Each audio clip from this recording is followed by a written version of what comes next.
Human Trafficking presentation by Matthew Grubb. Today we'll be going over some topics referring to human trafficking, what all that involves and entails. What is human trafficking? What are some different types of human trafficking? Who is affected by human trafficking? These are things to consider and that will be discussed during this presentation. Human trafficking is the act of using force, coercion, or fraud to obtain either a commercial sex act or a type of labor.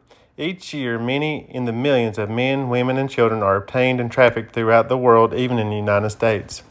Any community can experience this with people ranging in all ages, race, gender, and/or nationality.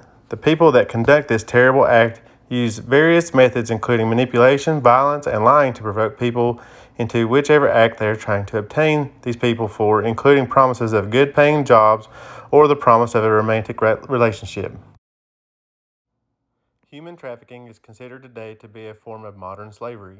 Human trafficking may not always be for sex, but for other services as well, such as solicited labor that the people are forced to do against their will. This can include for housekeeping, nanny services, and other types of domestic workers. In the United States and every other country, these people are being brought in and taken out as modern day slaves. Anyone can become a victim, and it can occur in any community, city, suburb, or even rural areas. People that get caught up in human trafficking are sometimes trying to get out of poverty, wanting to have a better life than they are currently able to have or to avoid discrimination. These people can be willing to take unthinkable risks to get out of their current situation with the idea and prospect of possibly having a better life, with vulnerable people doing dangerous, illegal, or precarious jobs. Poverty, lack of education, and decreased family and friend support may lead to a trafficking episode, but that doesn't mean people that are wealthy and educated cannot be susceptible as well to human trafficking. It is better to always be knowledgeable and aware of your surroundings whenever out and about, and not just think that it could only occur to children. There are many myths or misconceptions related to human trafficking, such as human trafficking does not occur in the United States, only in other countries. Human trafficking is only for sex related trafficking. All victims of human trafficking are of foreign descent and are poor. Human trafficking and human smuggling are the same, or human trafficking and victims will attempt to get help when out in public. Actually, it has been proven that human trafficking occurs in every country, even the United States, and exists nationwide. Victims can come from any and every socioeconomic group of any age, race, gender, or nationality. Sex trafficking exists, however, it is not the only type of human trafficking. Forced labor exists and is actually the most common type of human trafficking, having people do illegitimate labor such as massage parlors, restaurants, domestic services, and sweatshops. We should always strive to take care of our patients and, if possible, make sure that there is accountability to the people who are performing this awful crime. Always keeping fidelity in mind to keep your promise to these people when attempting to get help for them, and the veracity with nurses being truthful to these victims when they are told we will do everything we possibly can to keep them safe and get them care and the protection that they need. Autonomy applies in that every person should have a right to their own independence and should not be forced into any unwanted job or task, nor should they be forced into any sexual relations without their consent. Justice. All these victims deserve fairness and the opportunity to live their lives free and not be held against their will in a modern day form of slavery. As nurses, we should treat these victims if we were able to do fairly and justly and equally like all other patients.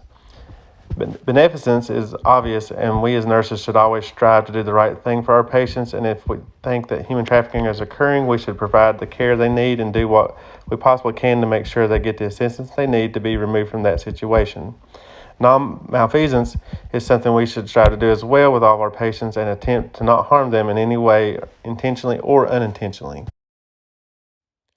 Using the nursing code of ethics will help guide the care these individuals need making sure to help not only care but protect them. First, always try to assess the situation and safety of the patient, then call the police. There are hotlines and direct numbers to the FBI that can assist in these situations if ever presented to a nurse. There are laws such as the 2000 Trafficking Victims Protection Act being the first law to address human trafficking. This is a fragile and delicate situation that is constantly evolving and multiple factors to consider, but always try to keep the safety of our patient forefront to help guide the care that will be provided. These victims will likely be afraid and not willing to discuss their situation and possibly may have a language barrier even. Use critical nursing skills and assessment tools to help identify possible issues uh, may be necessary. I believe the best course of action is always prevention primarily. I believe that prevention is the best course in this situation, and in today's time with so much of people's information being online, it is very important for people to know some safety tips.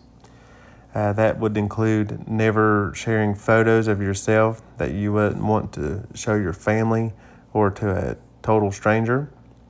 Set your user profiles to a private setting and always know who you're talking to.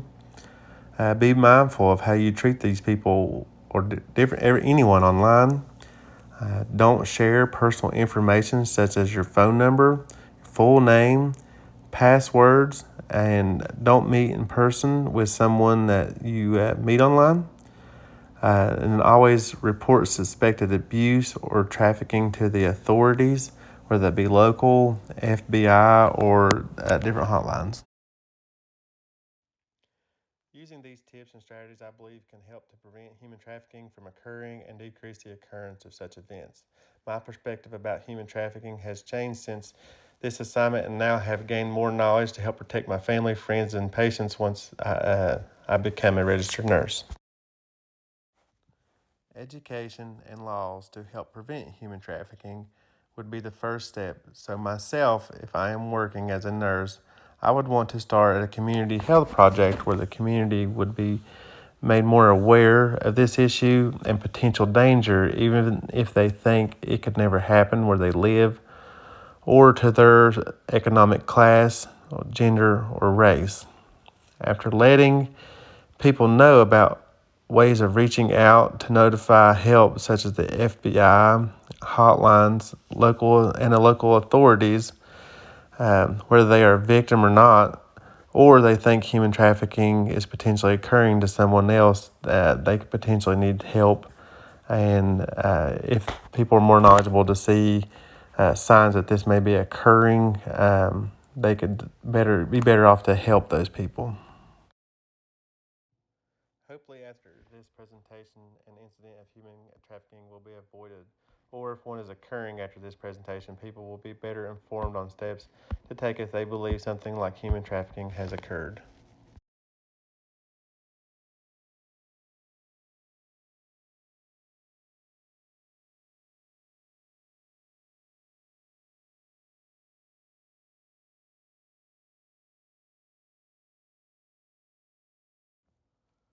And now we'll take some time and address some questions.